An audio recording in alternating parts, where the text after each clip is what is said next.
Daniel, what are you doing? We're not doing coffees and questions on the roof. Get back down here and get inside.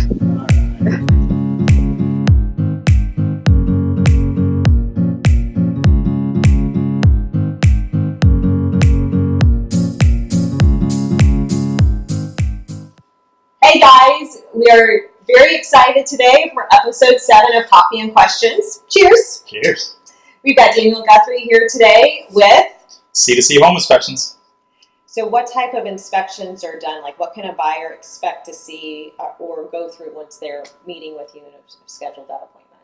So the inspections that are done on most homes, if you wanted to go from every inspection, every option that you have, the first one that everybody's calling me for is the full home inspection. It's a very thorough home inspection, roof to foundation, where we go through an over 1,000-point checklist of everything from the roof down to the foundation and everything in between. All your appliances, sinks, electrical, plumbing, everything. The other is the wind mitt. These are almost givens. Unless you're buying a brand new home or a very new home, wind mitts are done. Even with brand new homes, a lot of times wind mitts are done. Wind mitt is one of the things that very few buyers or even homeowners know about. Everybody's learning more about it because of how much of a difference it can make in your insurance for the year. And everybody that owns a home should have an updated wind mitt on their home because all it's going to do is save you money. So we've got the wind mitt. The next one is the 4-point. The 4-point is for older homes that are 30 years old or older. There's some insurance companies that go 40, but most of them are 30 years old or older, will require a 4-point. A 4-point is a very vague home inspection. It's basically a home inspector is just filling out the form that the insurance requires so that they know what types of pipes, what types of what types of electrical panel do they have, is there any roof leaks, is there any plumbing leaks, is there any safety concerns, is the AC and heat both working? And that's basically it. It's just basically a yes or no. Just going over like 4 major... Yeah, very vaguely though. Not testing. Just check real quick. That's it. Like home inspection. Yeah. And more importantly, what's the plumbing? Because of the older homes, the plumbing is different. Yeah. They have rules that they don't want to insure galvanized piping. A lot of them won't. So you'll lose potential insurance companies.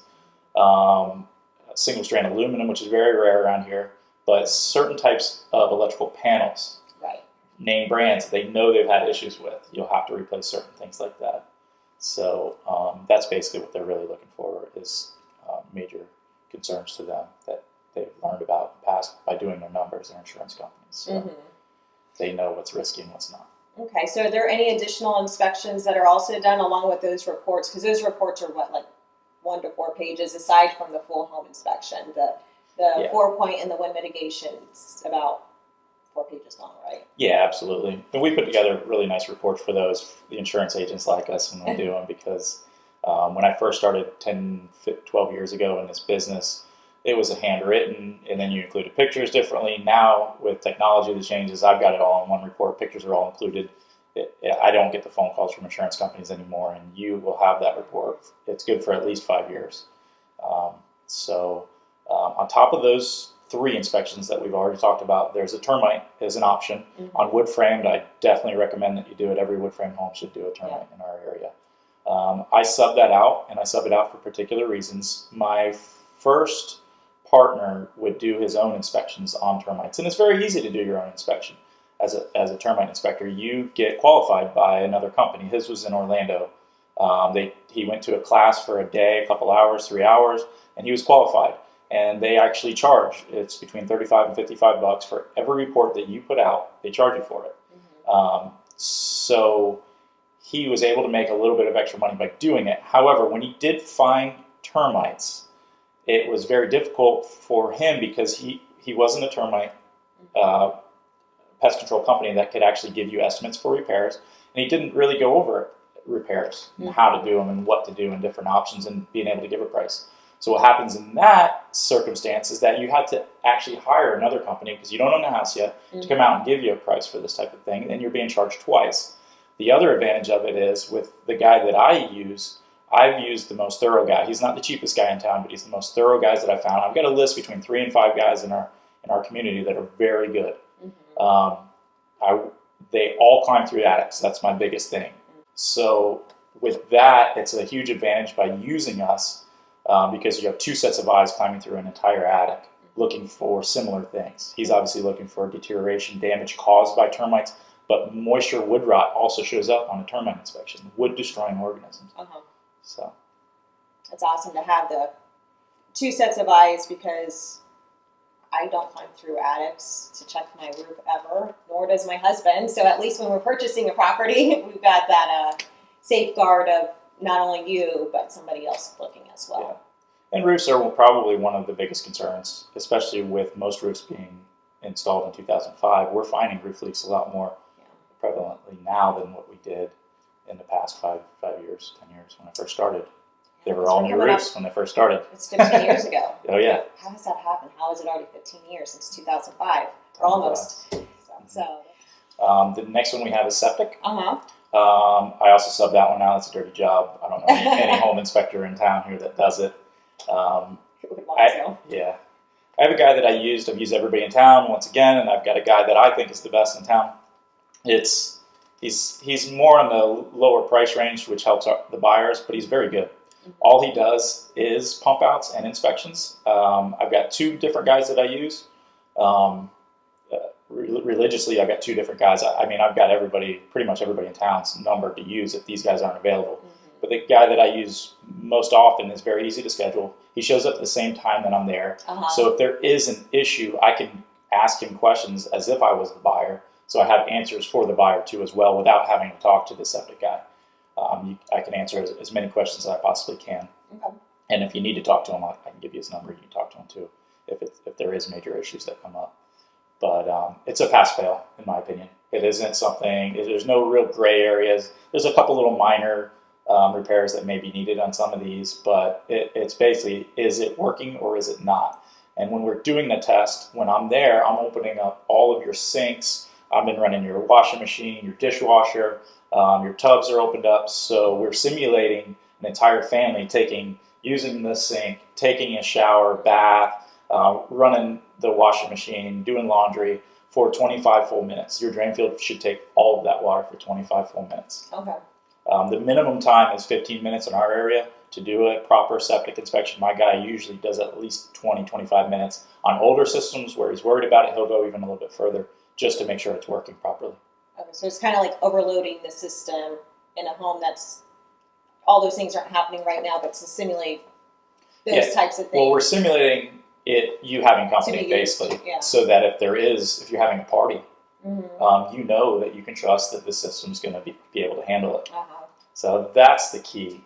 Every day, a lot of times you'll be in a house with a couple, just 2 people living there, and they're barely using any water because it's just 2 people. Well, now the buyer's a family of 4, and they move in, and now they're doing a lot more laundry, taking a lot more showers. Let's say you have a teenager in the family, you're talking 15, 20-minute shower there. That has the possibility of having a problem with your septic system right away that the settlers may not even have known about because they're barely using any water. That's fair. A couple other inspections that happen are mold inspections, water test, water sampling. If you're on well, we can do a water test for you too. So those are ones, the water test is completely up to the buyer and their concern level with water. In our area, there's very few areas that have bacteria in the water. We're lucky to live in an area that has very good clean water for most of our wells. I've had a couple fail, but overall 95% of all the water tests that I've done have all passed. And when it fails, what does that mean? Bacteria in the water, usually. And you'll usually have to go to a different aquifer.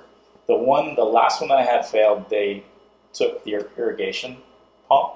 So the aquifer that they were feeding now, an irrigation pump, they started using that for the home water. So they weren't tapping into the correct aquifer, and they had to go back to the original aquifer. Maybe the pump failed, and it was easier for them to change it out. I don't know what happened, but well needed. Correct. So that was the last one that failed. Before that, any of the other ones that have failed have been just poor testing. I'll go back and retest it for free. Maybe I touched the hose or the spigot or something like that on accident. You can't touch anything. It's an interesting test, that's for sure. So, one other thing that I haven't touched on is also seawall inspections, seawall docks, boat lifts, things like that. We also sub that out, but we have a very good, once again, I have about 3 to 5 different inspectors that are also contractors that are willing to look at that. And you can go as far as you want. I've got some of these guys that'll literally dig up dead men, make sure everything's good there, and also give you prices on repairing, code if you wanted to go that far. I've got some inspectors that do that. Obviously, the further they go, the more they charge. But I've got some good inspectors that just basically do visual inspections and are very inexpensive and can do a very good visual inspection of your dock, seawall, boat lift for a very good price too as well. So we cover across the board. Yeah. If you guys have any additional questions, don't hesitate to reach out and ask, put in the comments, and we can get them answered for you. So thank you for joining us for Coffee and Questions, and cheers to you. Oh yeah, cheers. Thanks for having me. All right, thanks. And we'll put his information in as well if you ever need an inspector. Give him a call. Yeah, Daniel Guthrie, C2C Home Inspections. Been doing this for 10 to 12 years. There's a team of 3 of us. It's myself, my partner Gene Tillis, and his wife Deanna Tillis. We're all licensed home inspectors. All right, well, we thank you, and we will see you next week. All right. Bye.